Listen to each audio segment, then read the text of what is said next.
आज सुबह जब मैच शुरू हुआ तो आप लोगों को याद होगा कल हम बात कर रहे थे कि आज यशस्वी जायसवाल क्या करेगा और क्या नहीं करेगा। ये प्रैक्टिकली आज दूसरे दिन का जो खेल खत्म हुआ है ये इंग्लैंड वर्सेस बुमराह और यशस्वी जायसवाल, क्योंकि इंडिया की तरफ से तो दो ही लोग परफॉर्म करने आए। हाँ, लेकिन ये है कि जरूर आज चंगू मंगू दोनों ने कैच पकड़े, 4 कैच पकड़े उन दोनों ने मिलके, तो ये तो उनका एहसान है इंडियन टीम के ऊपर, क्योंकि इसके अलावा तो वो सिर्फ बाहर बैठ के तालियां ही बजा रहे थे दूसरों की परफॉर्मेंस के ऊपर। यशस्वी जायसवाल ने जो आज बैटिंग की है उसके बारे में तो जितनी तारीफ की जाए कम। इंडिया ने कल के स्कोर 336 फॉर 6 से आगे खेलना शुरू किया और मुझे डर लग रहा था, जैसा कि मैंने कल कहा भी था आपसे, कि ऐसा ना हो कि इंडिया 350 पे ऑल आउट हो जाए। तो कुछ तो इंग्लैंड ने बॉलिंग अच्छी नहीं की और दूसरी बात ये कि यशस्वी जायसवाल ने भरपूर फायदा उठाया। और जब बैट्समैन बॉक डाउन नहीं होता है और बॉलर को ये डर होता है कि अगर मैंने गलत बॉल फेंकी और ये मार देगा मुझे, तो फिर बॉलर्स भी गलती करते हैं और वही हुआ।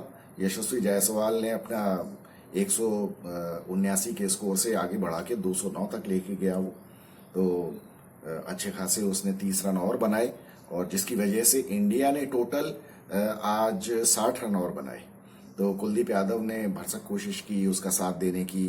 बुमराह, मुकेश कुमार, ये सब लोग तो कुछ ज्यादा कर नहीं पाए। और मुझे इंडियन टेलेंडर्स से यही शिकायत है कि बाकी टेलेंडर्स को आप देखिए, दुनिया का किसी भी टीम के टेलेंडर्स को आप देखिए, वो उनके हाथों में इतनी ताकत लेके आते हैं कि गलत बॉल मिले तो वो उस पर छक्का जड़ देते हैं। लेकिन आज तक आपने सिवाय उमेश यादव के आपने किसी को देखा है छक्के मारते हुए? मुझे तो याद नहीं है। एक बस इंग्लैंड में बुमराह ने जरूर मारे थे छक्के, वो कभी कभी मार देता है, लेकिन उससे भी बॉलर्स को ये डर नहीं है कि मैंने गलत बॉल फेंकी तो ये छक्का मार देगा। अभी आज का जो मैच हुआ और इसके पहले भी मैच में बुमराह तो बहुत ही ज्यादा डोसाइल तरीके से खेल रहा था। थोड़ी सी ताकत लगाने की कोशिश करनी चाहिए जिससे बॉलर को डर तो लगे। खैर, उसके ऊपर तो हम बहुत सारी बातें कर सकते हैं। इंडिया ने जब खेलना शुरू किया, इंडिया 396 रन बना के आउट हो गई और यशस्वी जायसवाल ने तो मतलब आप ये देखिए कि अकेला वही, कल भी हम यही बात कर रहे थे, अकेला वही टिका रहा। उसके अलावा सेकंड हाईएस्ट स्कोरर है अपने शुभमन गिल, 34 रन, मतलब टॉप स्कोरर है 209 रन और उसके बाद सेकंड स्कोरर है, सेकंड हाईएस्ट स्कोरर है 34। तो इंडिया का तो क्या स्कोर था और उसके बावजूद मतलब सिर्फ यशस्वी जायसवाल की वजह से ही 396 रन बन पाए। हालांकि ये किसी भी हालत से ये जो विकेट था ये वाइजाग का पहले दिन और दूसरे दिन, उसके हिसाब से ये स्कोर काफी कम था और मेरे हिसाब से तो यहाँ कम से कम 500 रन बनने चाहिए थे और इंडिया को ये कोशिश करनी चाहिए थी कि बस एक ही बार बैटिंग करनी पड़े। और ये पहले के जमाने में ये हुआ भी करता था, लेकिन अब मुझे लगता है कि अब वो दिन हम तब तक शायद नहीं देखेंगे जब तक हम स्पेशलिस्ट टेस्ट प्लेयर्स की टीम ना बनाएं। मुझे लगता है कि अब वो टाइम आ गया है जब टेस्ट टीम अलग और वनडे और T20 की टीम अलग होनी चाहिए। और क्योंकि ये तो मतलब टेम्परामेंटली तो ये लोग बहुत ही ज्यादा मतलब इनसे डिजायर्ड है, इनकी स्किल कह लें या कुछ भी कह लें, अब वो टेम्परामेंट का ही एक पार्ट है स्किल भी, क्योंकि ये तो बिल्कुल ही हाथ पांव भूल जाते हैं इनके, या कुछ तो भी उल्टे सीधे शॉट्स मारने लगते हैं, या फिर मुझे लगता है ये लोग बोर हो जाते हैं, या फिर ऐसा लगता है कि ग्लोरी शॉट्स मारने के चक्कर में रहते हैं। ये इंडिया ने, मैं डेफिनेटली आपसे कह रहा हूं कि कम से कम 100 रन कम बनाए। अब इंग्लैंड की जब बैटिंग शुरू हुई तो इंग्लैंड तो हमेशा की तरह जैसे खेलता है वैसे ही खेलता है। इंग्लैंड से मुझे उम्मीद थी कि ये लोग अच्छा खासा पीट पाट देंगे और शुरुआत भी वैसे ही हुई। जैक क्रॉली ने तो अच्छी खासी पिटाई शुरू कर दी और जैक क्रॉली जब बैटिंग कर रहा था तो एक बार को तो डर लगने लगा था। वो जिस तरह से अपनी हाइट का एडवांटेज उठा के वो जो ड्राइव्स मार रहा था और जो उसने छक्के भी मारे, तो यहाँ तो हमारे अश्विन तक को कुछ समझ में नहीं आ रहा था कि क्या करना है और उसने तो बहुत अच्छी खासी पिटाई शुरू कर दी। और मुकेश कुमार, अब मुकेश कुमार की मैं क्या बात करूं, मुकेश कुमार ने अपने पहले 6 ओवरों में 40 रन दिए।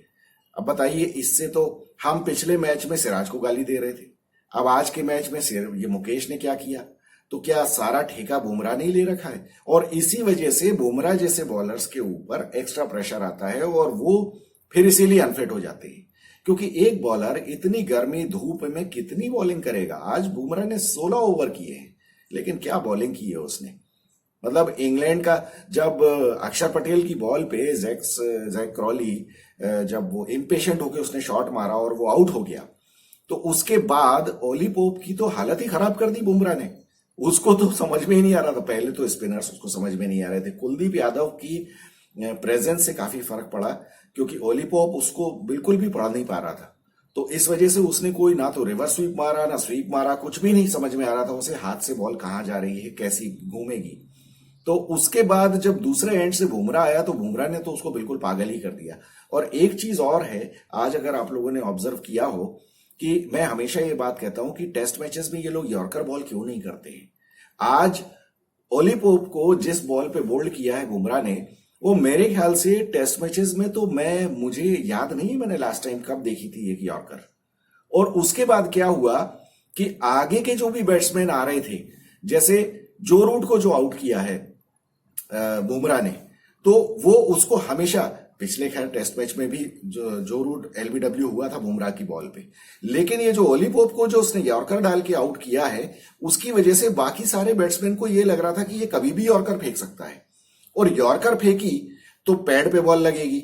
इसकी वजह से वो अपने पैड बचाएं या क्या करें, उसकी कारण जब इसने लेंथ बॉल फेंकी तो उन्होंने निक करके स्लिप्स में कैच दिए, जो कि जो रूट और जॉनी बेयरस्टो दोनों ही इस तरह से आउट हुए, क्योंकि उनके खेलने के तरीके से ये लग रहा था कि उनको डर है कि बॉल कहीं पैड पे ना लग जाए। बहुत ही जबरदस्त बॉलिंग की है बुमराह ने।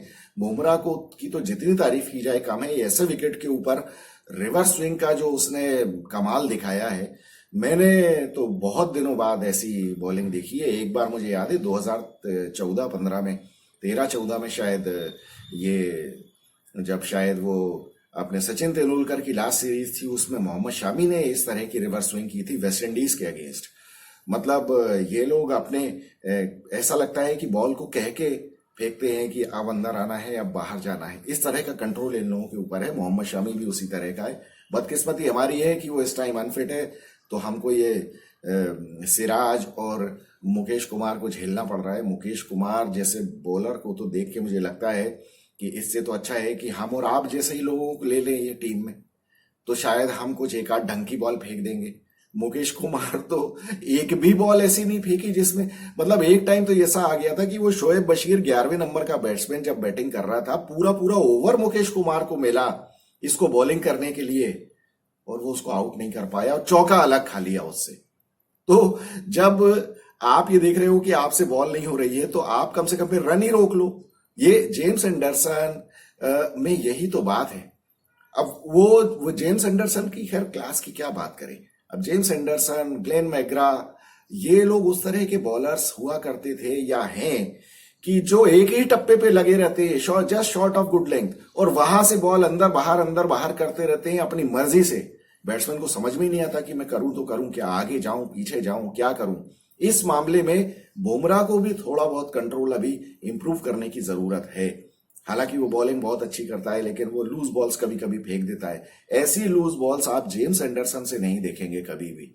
आज हालांकि जब बाद में इंडिया की बैटिंग शुरू हुई तो उसने जरूर एक बॉल ऐसी फेंकी जिसके ऊपर की रोहित शर्मा ने मार दिया शॉट ऑफ स्टंप के बाहर, लेकिन वो भी बॉल ऐसी खराब नहीं थी। वो तो रोहित शर्मा ने थोड़ा सा चांस लेके मार दिया, क्योंकि रोहित शर्मा मुझे लगता है कि दूसरी पारी में जो बैटिंग करने आया तो उस टाइम वो ये नहीं करना चाहता था गलती जो उसने पहली पारी में की थी, कि जो वॉक डाउन होके वो खेल रहा था, जिसकी वजह से बॉलर्स उसके ऊपर चढ़ गए। तो जब इंग्लैंड को बुमराह ने लपेट दिया, कुलदीप यादव ने उसका बहुत अच्छा सपोर्ट किया। कुलदीप यादव ने अच्छी बॉलिंग की, हालांकि उसको थोड़ी मार भी पड़ी, मतलब 71 रन दे के 3 विकेट। लेकिन अब फिर क्या होता है, जब एक बॉलर बहुत अच्छी बॉलिंग कर रहा हो तो फिर बैट्समैन दूसरे तरफ तो चांस लेते ही लेते हैं। और दूसरी बात यह भी है कि इंग्लैंड का तो अब तरीका खेलने का यही है। बेन स्टोक्स ने भी काफी अच्छे रन बनाए। बेन स्टोक्स तो काफी थ्रेटनिंग लग रहा था, उसको बुमराह ने आउट कर दिया। हालांकि बेन स्टोक्स के जेस्चर से ये लग रहा था कि वो दिखाना चाह रहा है कि बॉल लो हो गई, और हो सकता है कि बॉल लो ना भी हुई हो। कई बार क्या होता है कि बॉल की लेंथ अगर बॉलर चेंज कर देता है तो वो उस हाइट पे नहीं आती है जिस हाइट पे बैट्समैन एक्सपेक्ट कर रहा है। तो फिर उसको ये लगता है कि ये बॉल लो हो गई, जबकि एक्चुअली बॉल तो नॉर्मल ही थी, ऐसी कोई एक्स्ट्राऑर्डिनरी लो नहीं हुई। कुलदीप यादव की एक आध बॉल कोई बहुत एक्स्ट्रा लो हुई थी, अदरवाइज तो विकेट तो ठीक ठाक ही खेल रहा था। और इंग्लैंड को ब्लेम इसलिए नहीं कर सकते, उनका खेलने का तरीका यही है। तो जब किसी के खेलने का तरीका यही है तो फिर आप ये नहीं कह सकते कि आप 150 रन की लीड आपने कंसीड कर दी 143 रन की इंडिया को। लेकिन इंडिया को ब्लेम हम इसलिए करते हैं, एक तो वो हमारी टीम है, हम चाहते हैं कि वो बेटर खेलें और हम अपने घर पे खेल रहे हैं। दूसरी बात यह है कि आप कोई अटैकिंग क्रिकेट खेलने का बीड़ा थोड़ी उठाया है आपने, आप तो ट्रेडिशनल क्रिकेट खेल रहे हो ना। तो ट्रेडिशनल क्रिकेट में आपने फिर 500 रन क्यों नहीं बनाए? आपके पास तो पूरा टाइम था ना, आप पहले बैटिंग कर रहे थे, आप पूरा टाइम लेके खेलते। लेकिन यहां पे स्किल्स काफी कम हो गई हैं, मुझे ऐसा लगता है। अब दूसरी पारी में जब ये लोग खेलने आए तो इन लोगों ने जायसवाल ने तो बशीर के एक ही ओवर में 3 चौके ठोक दिए, रोहित शर्मा ने भी 3 चौके मारे, कुल मिला के 27-28 रन में इन्होंने 6 चौके मार दिए। बेन स्टोक्स थोड़ा सा टेंशन में आ गया था, क्योंकि ऐसा नहीं हो कि आज ही 50 रन ठोक ठाक दें ये लोग, इसलिए वो भी जब मैच खत्म हुआ आज के दिन का तो वो थोड़ा सा रिलीफ था कि चलो अच्छा है बाकी ओवर नहीं हुए, क्योंकि अब कुछ भी हो बॉलर्स तो उसके पास शॉर्ट है। और ये देखिए, ये बॉलर्स जो इंग्लैंड लेके आया है, नए बॉलर खासतौर पे, ये इनका हवा बहुत ज्यादा बना दिया है। वो खासतौर पे इंडिया की जो बैटिंग की जो अप्रोच है और जो डरपोक टाइप की अप्रोच है, इसकी वजह से इनको ज्यादा सर पे चढ़ा दिया है। अदरवाइज ये बॉलर्स इस तरह के नहीं है, इस कैलिबर के नहीं है, इनको तो मैदान में मुंह छुपाने की जगह नहीं मिलनी चाहिए। पहली पारी में बशीर को और हार्टली को जो 3-3 विकेट मिले हैं, वो तो मतलब मुझे समझ में नहीं आता, ये तो इन लोगों के लिए बोनस विकेट्स हैं। और ये इंडियन बैट्समैन की बहुत बड़ी गलती है जो इन लोगों को ये विकेट्स दे रहे हैं। अब दूसरी पारी में देखते हैं कि रोहित शर्मा अपना गेम किस तरह से चेंज करता है। जायसवाल तो देखिए जैसे खेलता है वो वैसे ही खेलेगा। बाकी चंगू मंगू क्या करते हैं, क्योंकि अब इनके लिए जिंदगी और मौत का सवाल है, क्योंकि वहां सरफराज अब 11-15 में तो आ ही गया है।